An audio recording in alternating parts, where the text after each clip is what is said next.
मुकीम इमाम है और मुक्तदी मुसाफिर है, आया उसकी नमाज इमाम के पीछे किस तरह होगी? तो फुक़हा फरमाते हैं कि मुकीम इमाम है, यानी इमाम उसी जगह का रहने वाला है। अब एक बंदा मुसाफिर आ गया है, जमात खड़ी है, ज़ोहर की है, असर की है या इशा की है। ये तीन नमाज़ें हैं, 4 रकत वाली हैं और बाकी एक 3 वाली है और एक 2 वाली है। लेकिन ज़ोहर की और असर की, इशा की नमाज में इमाम चूँकि मुकीम है, उसी जगह का रहने वाला है। अब एक मुक्तदी है, वो मुसाफिर बन के आ गया है। अब वो आया इमाम के पीछे नियत क्या करेगा, उसकी इब्तिदा में, उसकी माहियत में कैसे नमाज को अदा करेगा? तो फुक़हा फरमाते हैं कि जब मुकीम इमाम हो और मुक्तदी मुसाफिर हो, तो जब इमाम के पीछे वो नमाज़ पढ़ रहा है तो वो 4 रकत नमाज की नीयत को अदा करेगा। वो ये नहीं कहेगा कि मैं तो यहाँ पे मुसाफिर बन के आया हूँ, मैंने तो सफ़र मेरा बन चुका है, शरीफ मुसाफिर हूँ, तो मैंने तो 2 रकत कसर पढ़नी है। तो ये इमाम 4 रकत पढ़ा रहा है, तो आया इमाम के पीछे वो 4 रकत की नीयत करेगा। यानी ज़ोहर की पढ़ रहा है तो फिर भी 4 की नीयत करेगा, असर की पढ़ रहा है फिर भी 4 की, इशा की पढ़ रहा है फिर भी वो 4 की नीयत करेगा। 4 रकात इमाम के पीछे पढ़ना उसके लिए फ़र्ज़ है, यानी वो 2 की नीयत नहीं करेगा। और दूसरा मसला ये है कि अब वो 2 के बाद सलाम भी नहीं फेरेगा। वो ये नहीं कहेगा कि मैं कसर कर रहा हूँ, अगर 4 की नीयत की है लेकिन 2 पढ़ के कहते पे सलाम फेर दिए तो मेरी 2 रकत कसर है। फुक़हा फरमाते हैं कि जब आपने इमाम मुकीम के पीछे यानी नीयत मुकम्मल की है तो नमाज को भी आपने मुकम्मल अदा करना है। ये पहली बात है। दूसरी बात यह है कि अब जमात हो चुकी है, नमाज मुकम्मल हो चुकी है, अब वो बंदा बाहर से मुसाफिर आया तो फुक़हा फरमाते हैं कि वो अपनी 2 रकत नमाज को कसर अदा करेगा, इसलिए कि इमाम की नमाज से निकल चुका है, इमाम की नमाज उससे फ़ौत हो चुकी है। अब जब अपनी नमाज पढ़ अकेले पढ़ रहा है तो वो 2 रकत की नियत करेगा। ये शरई मसला है मुसाफिर के लिए।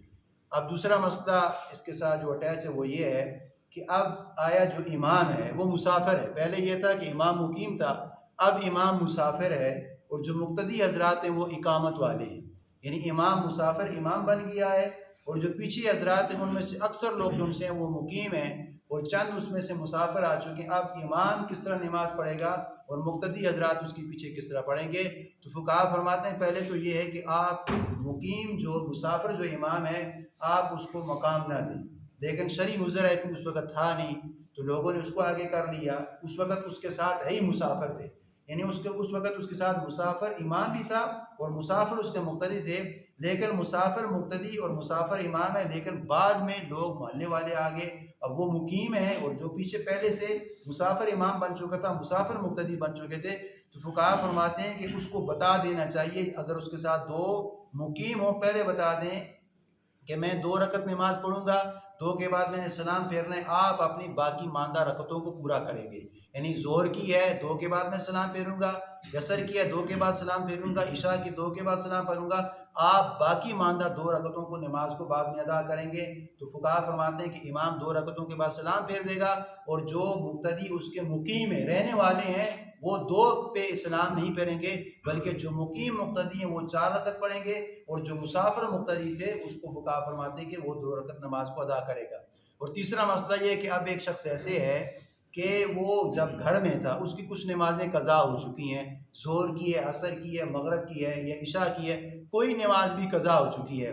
अब ये बंदा मुसाफिर बन गई है, आज उसकी इशा की नमाज रह चुकी है या ज़ोहर की नमाज रह चुकी है या असर की नमाज रह चुकी है, ये नमाज रह चुकी, कल उसने सफ़र का इरादा कर लिया, अब वो सफ़र पे चला गया, लेकिन जब सफ़र पे गया उसको ख्याल आया कि कल मैंने इशा की नमाज भी कज़ा हो चुकी थी, नहीं पढ़ सका, असर की नमाज भी कज़ा होकर नहीं पढ़ सका और इशा की नमाज भी कज़ा होकर नहीं पढ़ सका।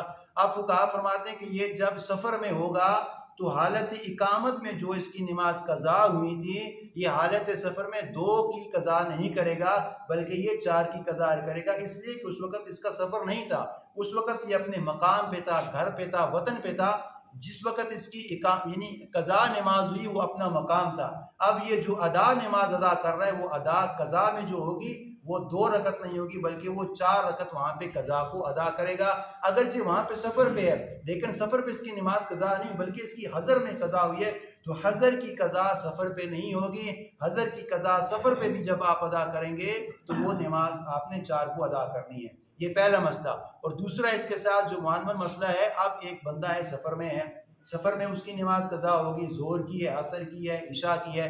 अब ये 2 रकतें उसकी यानी कज़ा हुई हैं सफ़र में। अब वो बंदा अपने वतन में पहुंच गया या अपने घर में, अपने शहर में पहुंच गया।